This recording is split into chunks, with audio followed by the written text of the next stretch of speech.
booties for black girl nerds.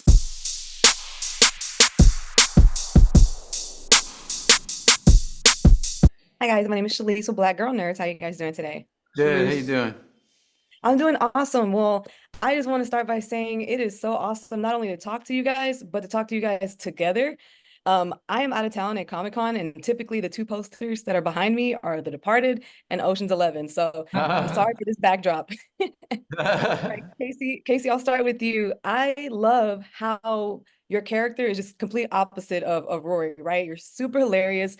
The whole running thing with the gas line was one of my favorite parts. You don't Mhm. typically take on a lot of comedic roles. Have you been suppressing your humorous side? Because I personally think that you're very funny and you should do more comedic roles. Is this something that you and Chuck wrote specifically for this character? Thank you. That's really nice. I haven't done a lot of comedies, but that's just because I don't know. I haven't had the chance. I guess I really do like them. I like doing fun movies. I don't want to only do small tragedies. So this was great, and it was definitely part of the reason that I wanted to work on it as a writer, and was to put it together so that I could act in it. Awesome, awesome. Matt, I have to take this opportunity to say The Departed is my favorite movie of all time. Everybody that knows me knows that, and I speak about it so much. When I heard the Boston Thank accent come out, I was like, yes, it reminds me of something. Is it more fun for you to play Boston characters because it's natural, or because you're from there, or do you feel like you like to take like a step out and do roles that are a little bit out of your comfort zone?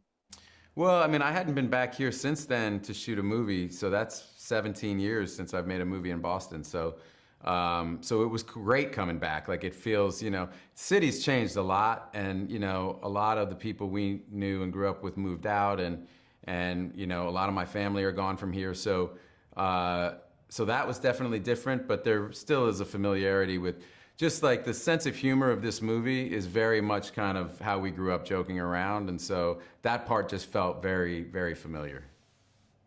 Awesome, awesome. And when I saw this trailer and I saw you guys together, I think after like the first couple seconds, I was already sold. Like seeing you both team up again was awesome. So can you guys talk to me a little bit about what brought that together and like what it was like working, or was it even work at all? It seemed like it was just a bunch of fun. Yeah, it was. I mean, I love working with Matt.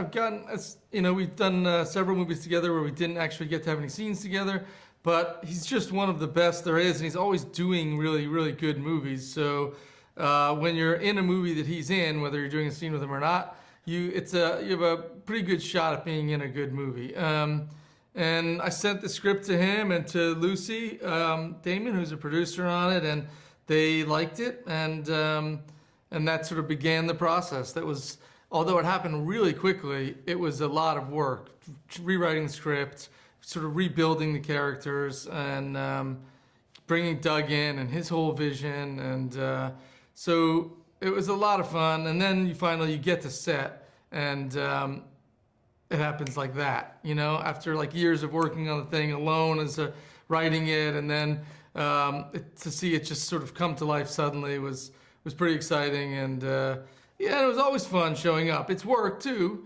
It's work just to keep up. For me, it's work to try to figure out what Doug wants and to serve the movie in that way, because he has a pretty clear, vision. He's flexible, but he knows what he likes. And he's not going to stop until he gets what he likes. And so it's the responsibility of the actor to try to get there, figure out what he wants and give him what he wants.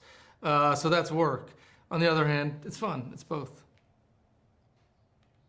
Well, this may seem like a lot of fun, but what didn't seem like fun, Matt, can you talk to me about that car chase scene? Like how much, how much of that was you and how much was like the stunt? Because it looked legit, like it was super legit. It was very legit because it was entirely the stunt team.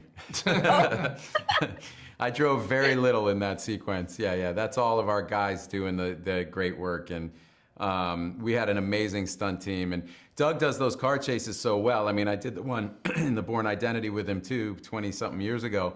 But where he always starts is with character. He's like more interested on what's going on inside the car than outside the car. So you get all the great dynamic action, but the movie doesn't stop for that. It's like the movie keeps going and there's character development. Like that scene in that car chase, like my shrink is riding shotgun and he's in the back seat and he's realizing she's a psychiatrist and she, you know, there's a lot going on in the middle of that scene. I'm telling her to turn the radio off, like get the song off, you know, so it's all meant to kind of contribute to the fun, and the action augments all of that. So I just love the way Doug's sensibility, the way he thinks is it's always character first, and then let that propel the story forward. Awesome. Well, it's so great talking to you guys. I'm getting the wrap, but I did love the scene outside the armored truck. It's my favorite scene of the whole movie. So thank you guys so much for talking with me, and I hope you guys have a great day. I appreciate it. Thank you.